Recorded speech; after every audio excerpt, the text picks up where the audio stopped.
Amusing physics with Sheldon Cooper. The main virtue of this series, which is also its calling card, is the image of Sheldon Cooper. And it's hard to imagine that anyone else in his role could have been Jim Parsons. A stunningly crafted character, his egotism, smugness and nerdiness, his masterful maxims and highly intellectual jerkiness are so irresistible that they cast a glare over his entire environment and make the other characters shine brighter. I think Sheldon from Season 1 would agree with me. But since I'm talking about Sheldon from Season 1, I admit that he's not the same as Sheldon from Season 1. There was a transformation of the character, and a pretty significant one. It seemed unnatural to me at times a guy with those keys suddenly started having a normal life like everyone else.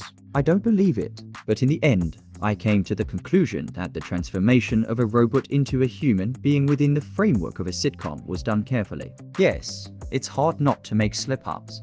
In some situations, Sheldon the boy robot would start behaving in a non-Sheldon way. For example, with a manic obsession with sterility, he would suddenly take and eat a cookie out of Leonard's hands. And by the way, he didn't start knocking with his trademark triple knock right away. In the pilot episode, as I now understand it, his image was generally more neutral.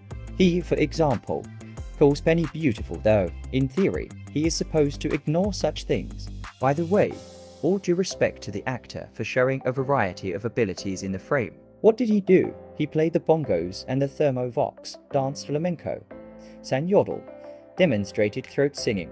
Shy and overly soft Leonard doesn't strike me as being as complex as Sheldon, but more integral. Meaningful transformation doesn't seem to happen to him, and that's probably Leonard's thing. Leonard is synonymous with the loyalty and stability Sheldon so needs. He's a good friend and a loyal, loving person. In the middle of the series, his childhood complexes and problems with his mother, very nicely resolved, by the way, are exploited more.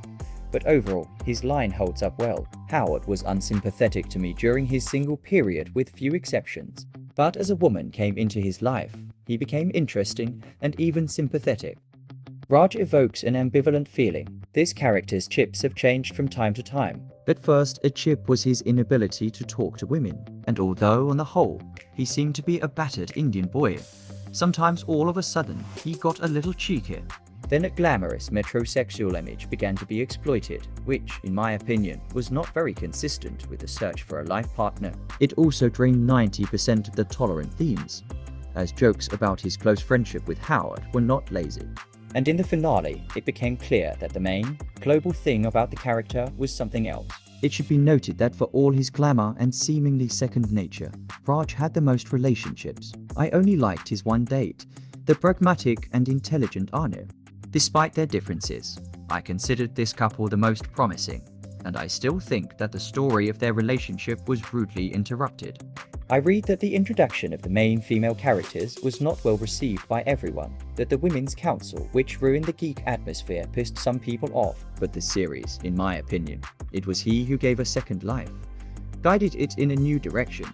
Surprisingly, at first I was nervous about her drinking and promiscuity Penny. And it was Penny who ended up being my most likable character because of her adequacy, her ability to evolve. Amy is in second place.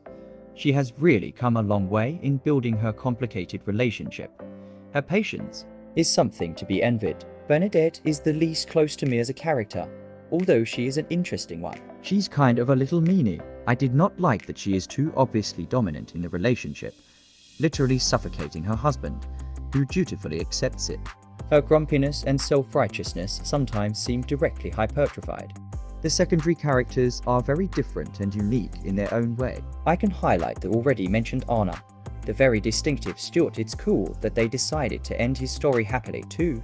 The very sympathetic and adequate Will Wheaton and Amy's parents, who appeared just a couple of times, but very appropriately. The Professor Proton appearances were very comical, tragicomic. Kate McCussie's Lucy acting, her facial expressions, her movements in character were impressive. It was very cool to realize that many of the cast members had previously appeared in geek movies. The cast of guest stars and pundits is impressive. A couple of times it was extremely unexpected. The only thing that disappointed me was the Neil Gaiman episode. He wasn't emphasized, made rather inconspicuous by the plot. I don't remember many touching moments in the show. That's what scared me away at first after How I Met Your Mother. It seemed more superficial, geeky and geeky. In fact, This impression I have remained, although a couple of pinching episodes were still there.